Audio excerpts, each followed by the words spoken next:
السلام علیکم۔ میرا آج کا ٹاپک ہے کہ ایک چھوٹا بچہ جو کہ ماں کے پیٹ سے پیدا ہوتے ہی اس کو بخار اور اس کو بیماریاں کیوں آ جاتے ہیں، کس وجہ سے آ جاتے ہیں۔ ماں بھی پریشان رہتا ہے، ساتھ ساتھ والدین بھی پریشان رہتے ہیں کہ ابھی بچہ ماں کے پیٹ سے پیدا ہوا اور ابھی کا بھی اس کو بخار، اس کو بیماریاں کیوں ہوئے ہیں، کس وجہ سے ہوئے ہیں۔ تو اس کے بارے میں میرا آج کا ٹاپک ہے۔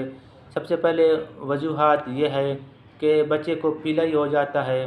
یعنی کہ جیسا بچہ پیدا ہوتے ہی بچے کو پیلائی ہو جاتا ہے، یعنی کہ آنکھوں میں زردی اور پورے جسم میں زردی آ جاتا ہے۔ اس کی ریزنز، اس کی وجہ یہ ہے کہ ماں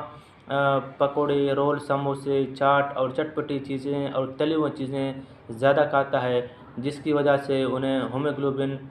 کی کمی سے بھی اور ہو جاتا ہے، یا تو پھر چکناہٹ والے اور پیزے، پکوڑے، سموسے، رول، چاٹ، برگر، بریانی، چکناہٹ والا زیادہ چیزیں کھاتا ہے، جسے ماں کے پیٹ میں اسے جیسا کہ ماں کو فیٹی لیور ہو تو ساتھ ساتھ بچے کو بھی فیٹی لیور ہو سکتا ہے۔ پیلائی ماں کو ہو سکتا ہے، چکناہٹ والے جگر اور معدے میں گرماش ہوتا ہے تو ساتھ ساتھ بچے کو بھی اسی طرح لگ جاتا ہے۔ تو اس کے بعد بچے کو تیز بخار ہو جاتا ہے، پیلائی کے ساتھ ساتھ تیز بخار ہوتا ہے، پھر بچے کو الٹیاں بھی آ جاتے ہیں، یہ پیلائی کی وجہ سے۔ جیسا کہ بچہ پیدا ہوتے ہی بچے کو تیز بخار اور الٹیاں ہو جاتے ہیں تو والدین پریشان رہتے ہیں، مائیں پریشان رہتے ہیں کہ ابھی بچہ پیدا ہوا اور بچے کو تیز بخار اور بچے کو الٹیاں ہوا، تو یہ پیلائی کی وجہ سے ہو جاتے ہیں۔ اور یا تو پھر بچے کو دل میں سوراخ ہو جاتا ہے، جیسا بچہ پیدا ہوتے ہی بچے کو کھانسی اور کھانسی کے ساتھ ساتھ پورا جسم کا سکڑ جانا اور پورا جسم کا پیلا پیلا ہو جانا، یا پھر پورا جسم کا گلابی جیسے کلر کا آ جانا، تو یہ دل کی سوراخ کو ڈیپینڈنٹ کرتا ہے، یہ دل کی سوراخ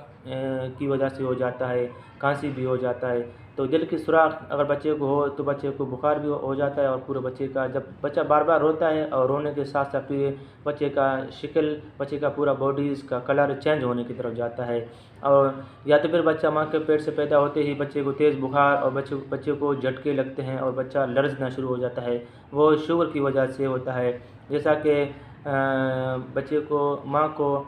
کے پیٹ میں بچہ ہو تو چکناہٹ والے، شوگرز والے خوراکیں زیادہ کھاتا ہے، جس کی وجہ سے ماں کو شوگر ہو جاتا ہے۔ جیسا کہ ماں کو شوگر ہوا تو ساتھ ساتھ بچے کو بھی شوگر ہو سکتا ہے۔ تو یعنی کہ 6 منتھ میں، 5 منتھ میں اگر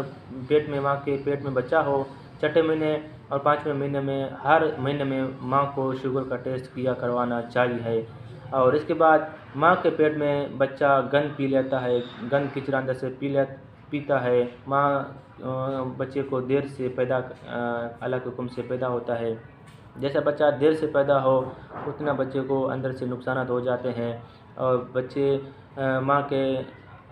پیٹ سے گند کچرے کھا لیتے ہیں، جس سے سینہ خراب ہوتا ہے، تیز بخار ہو جاتا ہے اور سانس کی تنگی ہو جاتی ہے،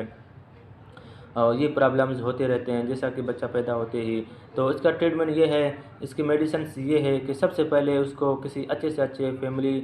چلڈ والے ڈاکٹر کو دکھائیں۔ چلڈ والا ڈاکٹر جو ہے وہ اسے ڈائگنوسس کرے گا، CBC ٹیسٹ کرے گا، چیسٹ ایکس رے کرے گا، اور اس کے بعد